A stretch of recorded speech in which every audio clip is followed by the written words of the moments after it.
Fala, meus queridos e minhas queridas, tudo bom com vocês? Vocês já pararam para pensar quais são os principais motivos pelos quais as empresas vêm à falência antes do 5º ano de aniversário? Pois é, eu separei uma lista com os principais erros que elas cometem, alguns deles, inclusive erros que eu cometi em alguns dos meus projetos, e é claro, o que eu faria para evitar eles e o que eu faria para melhorar algumas das situações. Então vamos lá. O primeiro é a teimosia combinada com pouco esforço. E o que eu quero dizer aqui é que a maioria das pessoas elas começam com uma boa intenção, e aí elas, ao invés de fazer uma pesquisa de mercado, entender o que o cliente delas quer, o que o cliente delas está precisando, elas fazem o que elas querem e o que elas gostariam de ver. O que não é errado, mas não faz muito sentido eu fazer uma coisa que única e exclusivamente eu quero e não os meus clientes.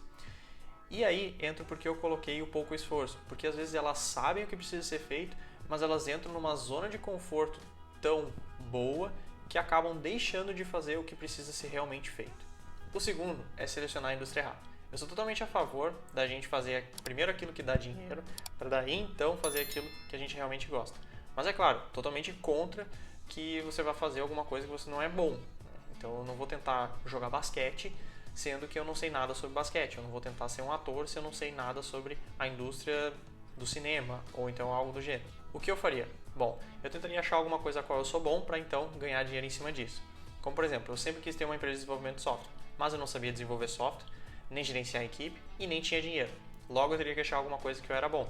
Eu era bom vendendo produtos. Qualquer que fosse o tipo de produto eu era muito bom, pelo menos no colégio eu me achava bom nisso.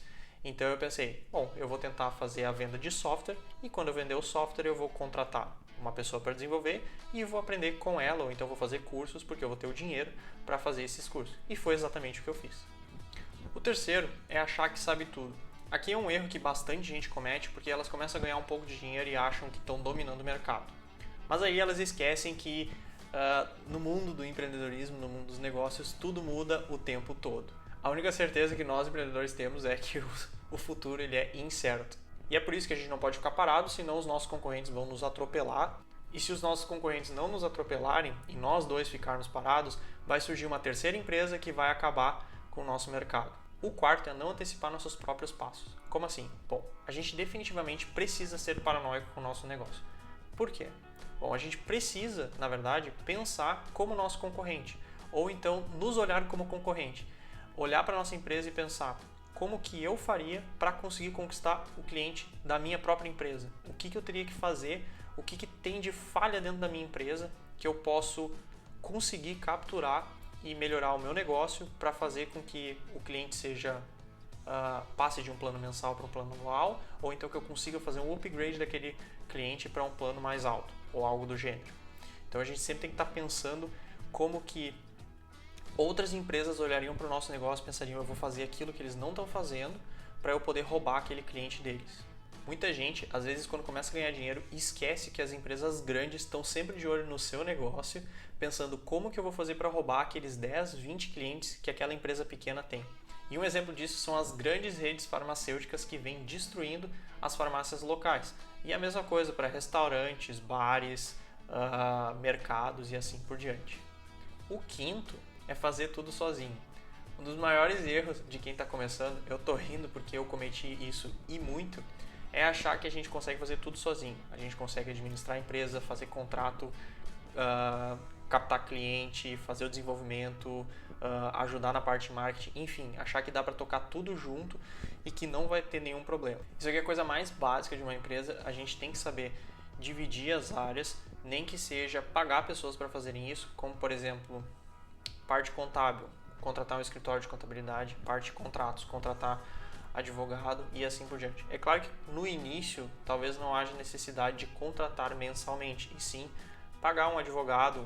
Provavelmente você deve ter um amigo, ou então se você colocar no Facebook lá, você provavelmente vai achar alguém para fazer uns contratos e assim por diante. Para quê? Para quando as coisas começarem a tomar jeito e você conseguir ganhar dinheiro, conseguir melhorar esses pontos e não sair despencando dinheiro para coisas que não há necessidade.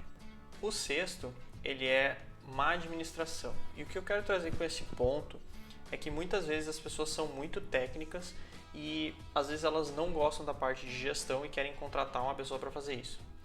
Eu não acho errado isso, é claro que não, mas eu acho que se é o caso de vocês, vocês têm que achar uma pessoa a qual vocês confiem muito, porque vocês vão precisar ser bem rígidos com essa pessoa por alguns motivos. O primeiro deles, vocês precisam saber que essa pessoa está fazendo um bom trabalho.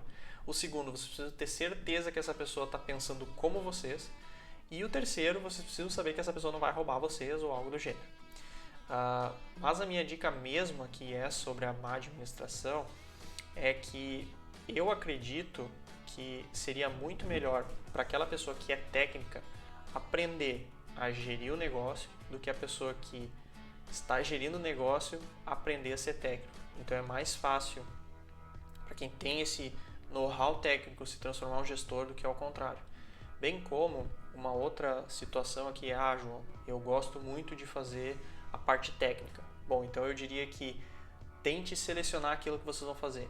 Exemplo, eu adoro ser desenvolvedor, adoro desenvolver aplicativo.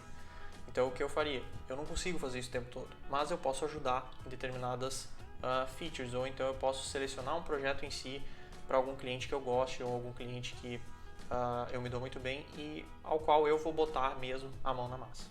O sétimo é não enxergar produtos e serviços associados. Como assim? Bom, eu tenho certeza que alguém daqui já passou por essa situação, que é ir num cabeleireiro ou então no barbeiro e na hora de pagar ou então enquanto ele está cortando o cabelo ou ela está cortando o cabelo, eles passarem a dica daquele produto, aonde comprar aquele produto, quais são os melhores locais para encontrar ele com o melhor desconto e assim por diante.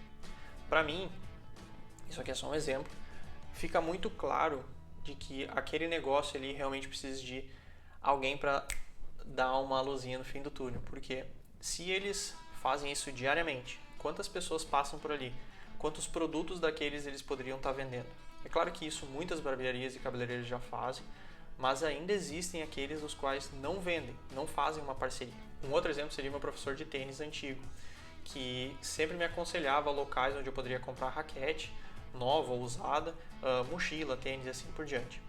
E não faz sentido para mim ele não tentar fazer uma parceria com esses locais o qual ele está indicando. Não vai custar nada para mim falar para eles, olha só, eu estou vindo por indicação do professor tal, ou então ele mesmo ter os produtos na hora da venda, ou até mesmo nos dias de treino, se é num local aberto, ele ter, sei lá, um cooler com água, ou qualquer coisa que seja do gênero. Por que eu estou trazendo isso aqui? Bom, principalmente na pandemia, onde a gente teve que reduzir, a gente não, mas os professores tiveram que reduzir a carga horária deles e muito, ou muitas pessoas pararam de fazer por causa do dinheiro, eles com certeza conseguiriam botar as contas meio que equiparado com aquilo que estava sendo anteriormente.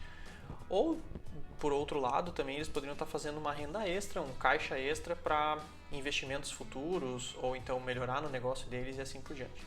O oitavo e último é parar de pensar no cliente final. Esse aqui para mim é o erro mais grotesco que algumas empresas cometem, que é abandonar a sua principal fonte de marketing, que é o cliente final. Começar a dar prazos sem pé nem cabeça para o cliente, bem como entregar produtos e serviços de má qualidade. Aqui vale muito uma coisa que eu passei com alguns fornecedores nos últimos tempos, que para mim é mais importante uma pessoa me dizer que vai levar 45 dias para me entregar, mas que vai me entregar no 45º dia, do que me dizer que vai entregar com 20 dias, aí quando chegar no 19º dia ela vai pedir mais 20 dias, e aí quando chegar no 25º dia ela vai pedir mais 5 dias, e me entregar no mesmo prazo que o outro entregaria, porque ao longo desse tempo eu vou ficar com raiva desse fornecedor que me prometeu anteriormente, e eu com certeza vou passar um pouquinho dessa raiva para as outras pessoas quando alguém me perguntar. Eu posso até dizer, o produto dele foi ótimo, porém ele me falou que ia levar 20 dias e no final levou 45, e assim por diante. Muito obrigado por ter assistido até aqui, não se esquece de clicar no botão de gostei e se inscrever no canal. Até a próxima. Valeu!